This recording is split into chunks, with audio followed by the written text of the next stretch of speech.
good day to you all. Welcome back to One Shot, the show where we have one camera, one Gert Hemming, and one Sean David. How you doing, Gert? I'm doing great, really. Yeah? Yeah. Oh, good to know. Yeah, me too. So we talked about this topic, I think, a couple of times, but now the first time on air. Today's topic is who, player-wise, will be the future of the NBA?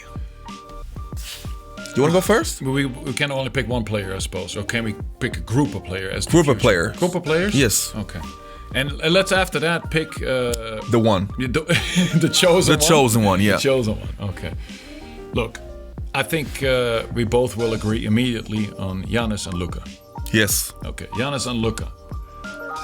Can you name it? Because I think I'm going to disagree. Can you name me a third one?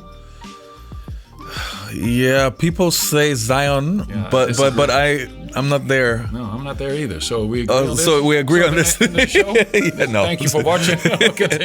Okay. So no, like with Giannis is easy to see why.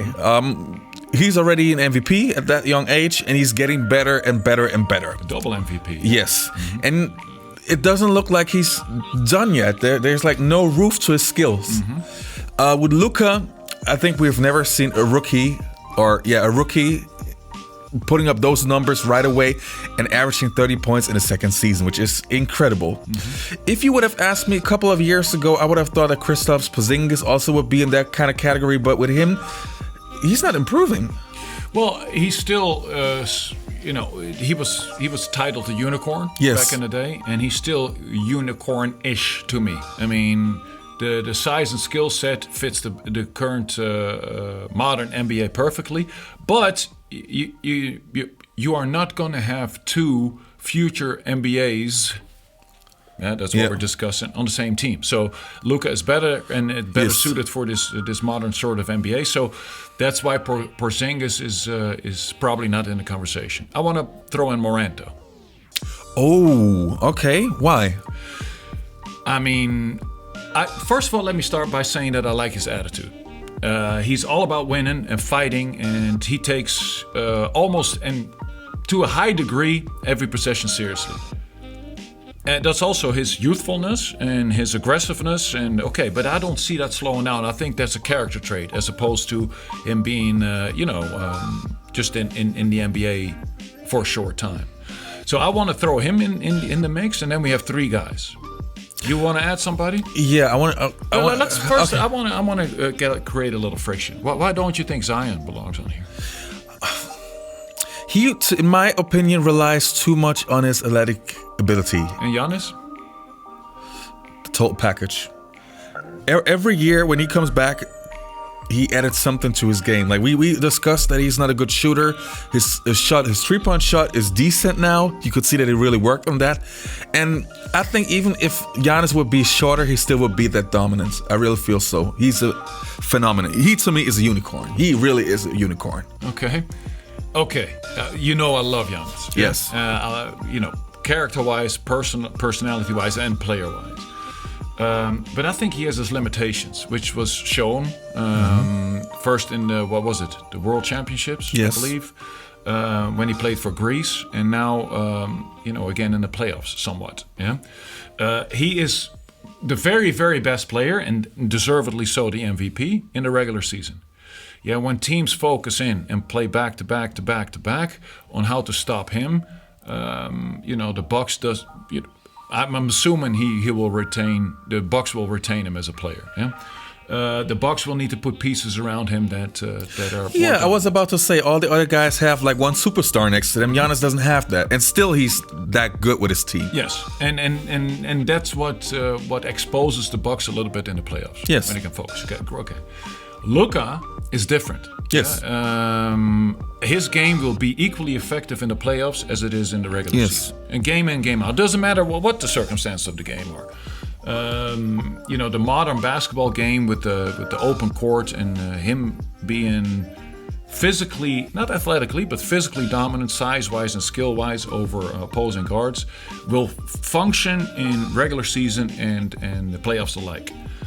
Now, to Morant. Yeah, I think he has a little something. Now, of course, he has to prove this, but I want to throw him in because I recognize something in him that can project him maybe a year from now already, but definitely 2 or 3 years if he keeps developing into a projected conversation piece for this topic, meaning the future of the NBA. All right. Well, do you disagree? No, absolutely not. But I needed to see a little bit more to put him in that kind of category. Right. But you didn't have that problem with Luka. No, because I've seen everything. Enough. I've seen enough. Yeah. What I personally find a little bit saddening is if you would have asked me a couple of years ago, I would have had a couple of more names on the list. I would have had Joel Embiid on the list. I would have had Ben Simmons on the list. Kristaps Porzingis, as I already mentioned. And with them, I can already see that there's a difference between them and Luka and Giannis. If you would have asked me this 3 years ago, and depending on age a little bit, I would have discussed Anthony Davis. I thought, he was injury prone in New Orleans, but I believe that if he would not have had those injuries, I still think. But look, how old is he now? Still not this. Okay, he's heading to the 30s now. Yeah, well, towards. Yeah. So we cannot discuss him as the future. No. But, yeah, I thought 3-4 years that he was going to be the guy. Yeah. Now I still think at whatever age he is now, close to 30 or running towards the 30s, that he's in the category of those superstars. We have of course LeBron and some others, that are older and definitely not the future of the NBA. But Anthony Davis is, I agree with you, over that limit where you can discuss him as the future of the NBA. But I thought 3 years ago that he was going to be the guy. It's incredible how things can change in such a little short period of time. Yeah. Now that can also happen, of course, to our 3 names. The chosen one. The chosen one. Talk to me. Luka. And that says the biggest Giannis fan alive. But I think Luka is, potential-wise, the super special. Boy, I find it difficult. Why? We're picking him.